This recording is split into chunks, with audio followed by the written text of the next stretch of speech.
huwag na masyadong dibdibin. Ibang masasakit at may init at maanghang sa salita. May nakita hindi magandang sinabi tungkol sa akin. Yan, talagang she gets very upset. I guess we cannot blame her. She also, as a wife, understands how the First Lady feels when you have to sit there and listen to these attacks that are being made against your husband. Radyo Pilipinas Lucena, sir, ano po ang tugon ng pamahalang nasyonal sa power outages po sa Occidental Mindoro? Power outages po. Ay sa ngayon, nagka-problema nga dahil hindi isang planta bumagsak. Alam mo yan, dahil sabay sunod-sunod yan, sunod-sunod nag-trip kung tawagin. Pero dahan-dahan naman bumabalik. So ang power supply natin ay sapat naman. Nagkaka-red and yellow lang tayo na alert. Pero sa kasalukuyan, nakikita namin dahan-dahan bumabalik sa normal na naman yan. Maayos na natin yung mga naging problema, yung technical problem dun sa mga planta. At maraming nakikita ko sa news, baka meron daw na nagsabotahe. Pinag-aralan din namin yan, wala naman. Talagang mabigat lang talaga ang load, hindi kinaya tsaka nagka-technical problem, may pyesa ro na kailangan paltan. Kaya yun ang ginagawa ngayon, binabalik na dahan-dahan. So far naman, meron konting yung mga iba nag-power outage, pero pagka naayos natin ito, pagka naayos natin yung mga nag-trip na power plant at saka mga substation, babalik na naman tayo sa dati. Okay. Magandang hapon po. Good afternoon. Marami po kayong tinitingnang paraan para sigurado na stable ang supply ng kuryente rito, yung mag-tap ng mga probinsya malalakas ang kuryente, solar energy. Alin po rito, Mr. President, ang pinakamabilis at how soon will it happen? Ang pinakamabilis, solar.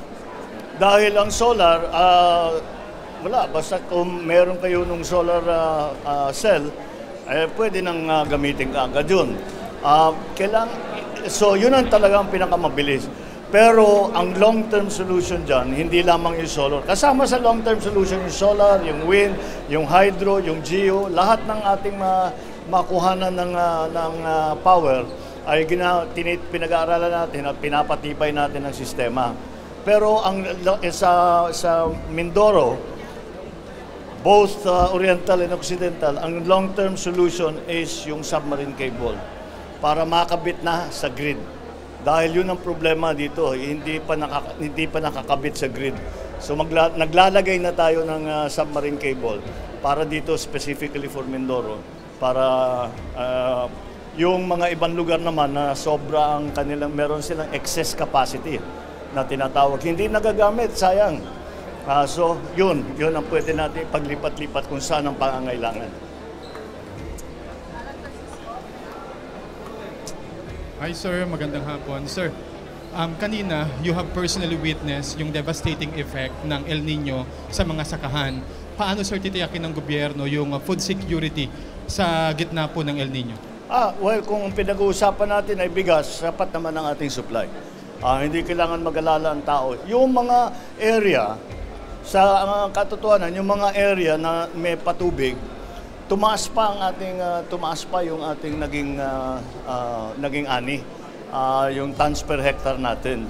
Pero siyempre marami pa, kagaya rito, siguro mga 50% lamang ang irrigated. So yung iba talagang nahirapan. Dito sa Occidental Mindoro, meron ang calculation namin 1% lamang nung mga irrigated lands ang naapektuhan ng El Nino na talagang kailangan ng tulong. Pero yung naiwan na hindi irrigated ay yun talaga ang kailangan namin. Kaya ang pinapaspas namin yung paglagay ng solar pump at saka pati na yung dam na pinaplano ng NIA at para yung supply ng tubig mapalawak natin yung irrigable land. Kasi basta't irrigated, kahit na may ganito, kahit na may El Nino, pwede pa rin. Pwede pa rin. Tapos marami tayong binibigay, marami tayong dinadala na post-harvest facilities para imbis na ginigiling pa yung palay, malayo pang dinadala, kung saan pa dinadala. Kaya dito nang gagawin para menos sa gastos, menos sa mas malaki ang kikitain ng farmer. Thank you, sir. Thank you. Hello. Hello. Ang problema po namin, Mr. President, yung kuryente po masyadong mahal po. Dahil naka-emergency power supply po kami ngayon, meron po ba chance na mas mapabilis yung pag-release po ng power supply agreement para makabalik po kami sa dating presyo? Yun ang kasi nasa gitna tayo ng negotiation ng ERC tungkol dyan sa presyuhan ng kuryente. Pag natapos yun, then special case naman kasi talagang Mindoro dahil sa power, decades old problem na yun. Kaya pagka natapos yun, malaman na namin kung paano pwedeng gawin dito, baka makapagbigay ng subsidy para ng ERC, baka makapag-approve ng subsidy para sa Mindoro provinces.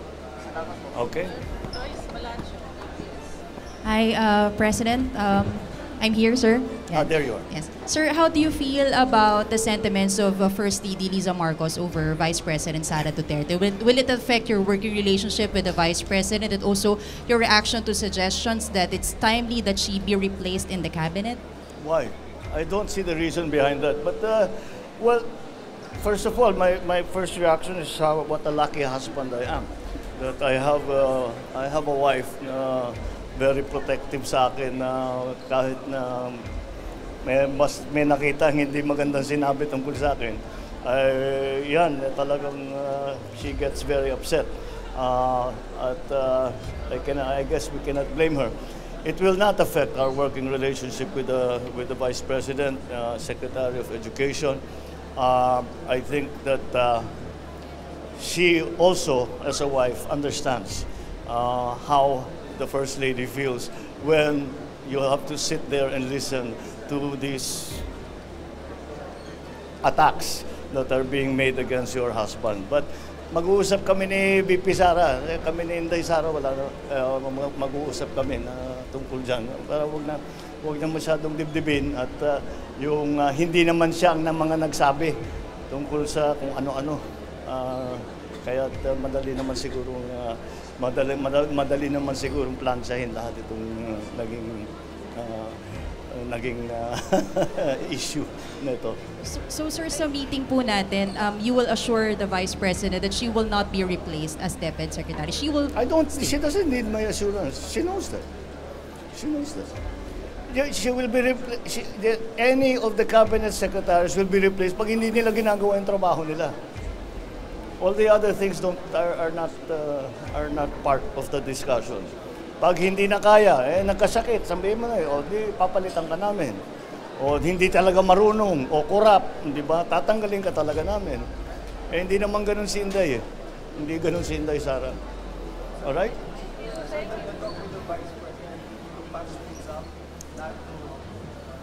I don't think we need to patch anything up. I think she understands, as I said, as a wife herself, she understands the sentiments of the First Lady. And our conversation will be precisely that, to say that, I am sure you understand how she feels because alam niyo, ang First Lady hindi sanay sa politika yan eh. Kami manhid na kami dyan sa mga insulto, kung ano-anong personal na insulto, policy, lahat. Manhid. Hindi siya galing sa political family. Kaya siguro, she still has to learn na magpalampas ng konti ng mga ibang masasakit at may init at maanghang sa salita.